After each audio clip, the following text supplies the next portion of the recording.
Ramen is one of the most popular Japanese dishes for both Japanese people and foreigners. You can basically walk into any ramen shop here in Japan and expect not to be disappointed. Learn about every type of ramen you can find in Japan, the different broths, styles, side dishes, and toppings here in this video. I have left some ramen restaurant recommendations in the description box down below, so make sure to check those out. Not sure about you, but ramen is one of my favorite Japanese foods and it's perfect for many different occasions. It can be a filling lunch, a quick meal when you're in a hurry, the drunk food that will recharge you for more drinks, and the perfect hangover food to help you relieve the pain. Ramen is an art in Japan. There are so many different types of ramen from different regions of Japan with different ways of making the broths, the toppings, and sauces. On top of that, there are also many different fusion ramens. There are all kinds of ramen competitions held in Japan, and ramen chefs are constantly coming up with unique ideas to create the most amazing ramen experiences for their audience. Before we start, let's quickly go over some ramen etiquette. Making slurping sounds is considered extremely rude in many societies, but is very normal in Japan and even respectful. The slurping noises tell the restaurant owners that the customer is enjoying the ramen. Some other reasons why people slurp their ramen in Japan is because it's served very hot and slurping makes it slightly cooler. A Japanese TV show also conducted a test with a slurper and a non-slurper,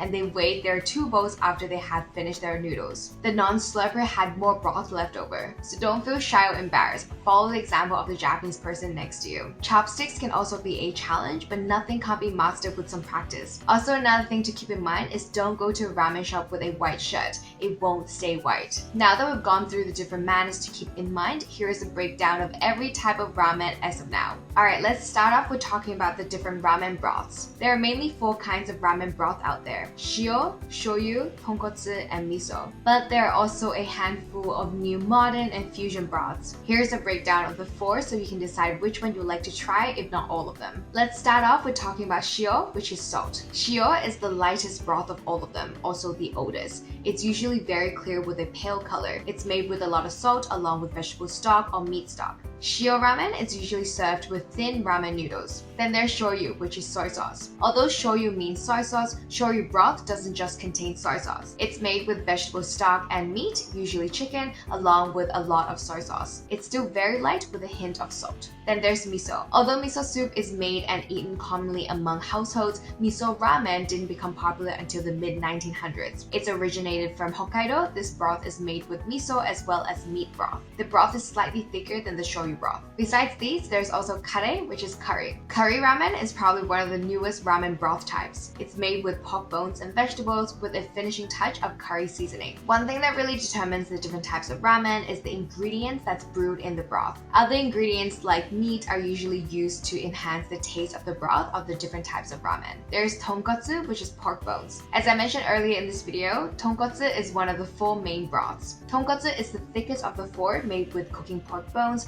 pork collagen, and fat for long hours. Some restaurants brew the broth for the entire day or even longer, making the broth extra rich and thick. It's also quite cloudy and has a strong pork taste. Then let's talk about tori paitan, which is chicken. Tori paitan hasn't been around for a long time, but it has gained a lot of popularity, especially in the recent years. It's quite light with a hint of chicken. There's also gyokai. Gyokai has become really popular and it's brewed with fish bones and fish meat, sometimes with pork bones as well. It can be very rich and thick depending on the particular restaurant. Another unique ingredient that's used in ramen is tomato. There are many types of fusion Japanese food, and tomato ramen reminds me of a tomato-based pasta, but lighter and with more broth. Basil is also occasionally used, adding a refreshing aftertaste to the ramen. There are also vegetarian tomato ramens and tomato ramens for meat lovers. Speaking about vegetarian, with an increasing numbers of vegan and vegetarians in Japan, a few of the ramen restaurants have started serving vegetarian options, although it is by no means a widespread phenomenon just yet. Vegetarian ramen is usually made with tomato, shio, or miso broth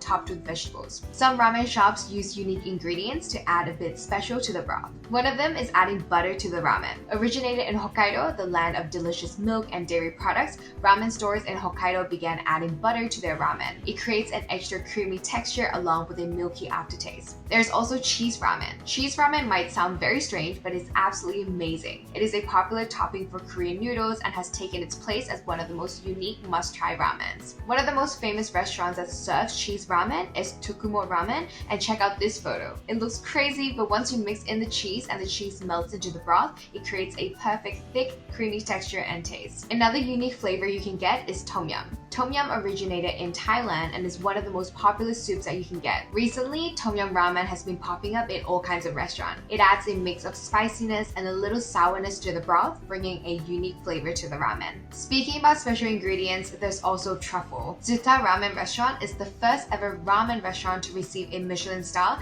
and it's also famous for adding truffle sauce to the broth. The truffle taste is not overwhelming, it just adds a sparkle aftertaste to the ramen. And there's also yuzu. Yuzu is a citrus fruit that has a sweet and sour flavor. Ramen restaurants usually serve yuzu ramen with a shio broth. It's especially popular in summer since restaurants serve cold ramen with this flavor for a refreshing and cooling aftertaste. Let's quickly mention the different ways to enjoy your bowl of ramen. Most of the time when you think of ramen, you probably think of noodles in soup, but there are actually other ways to enjoy ramen. There's tsukemen. Tsukemen is where you have the noodles in one bowl and broth in another. You eat tsukemen by picking up the noodles with your chopsticks, dipping them into the broth, and then popping it into your mouth. The broth of tsukemen tends to be richer and saltier, and the noodles tend to be thicker. Then there's also abura soba. Abura means oil. Abura soba is ramen in an oil and sauce mix. Picture fried noodles with a tiny bit more sauce and oil than other noodles you're used to. Then there's maze soba. Maze soba is originated in Taiwan, and although it's similar to abura soba, it has a lot less oil. Maze soba has dry noodles at the bottom with toppings cooked with a pinch of salt. You soften the noodles with the sauce by mixing everything together before eating it. And that's exactly what maze soba means. Maze is to mix everything together. Let's talk about some ramen side dishes that you can have with your ramen. There is rice. This has always amazed me, but a lot of Japanese people have rice with their ramen. After finishing their ramen, they take their rice and place it into the remaining broth in the bowl, making a small risotto. For those of you that don't think one bowl of ramen is enough or are a little bit bored of the texture after eating all the noodles,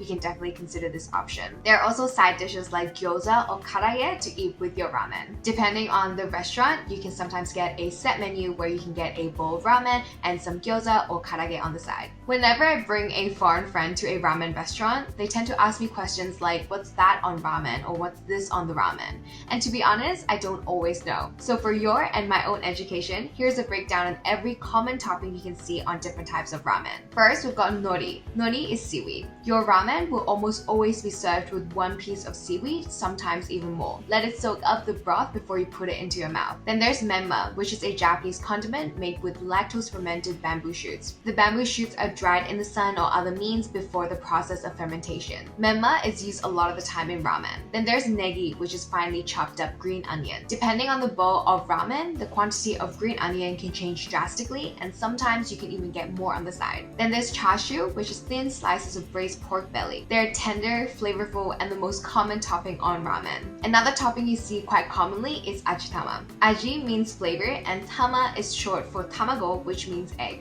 These are half-boiled eggs with sweet soy sauce flavoring. It's commonly used as a topping on ramen in Japan, but can also be eaten on its own as a snack. Most ramen restaurants will have the option to add ajitama on the side as a topping. Ramen is undoubtedly a popular Japanese dish, often seen in anime and manga and movies. But what we usually don't get to see in the media is the complexity and creativity of making ramen. So stop by a ramen restaurant whenever you get a chance, go crazy with the toppings and broths, and have yourself a good time. What do you think about these different types of ramen? If you're interested to check them out, definitely let us know in the comment section down below. We have more videos about Japanese culture, Japan travel, living in Japan, and so much more coming your way, so make sure to subscribe and press the bell notification. We have another video about ramen chains in Japan coming your way, so make sure to check that out in the description box. Thank you so much for watching, and I'll see you in the next video.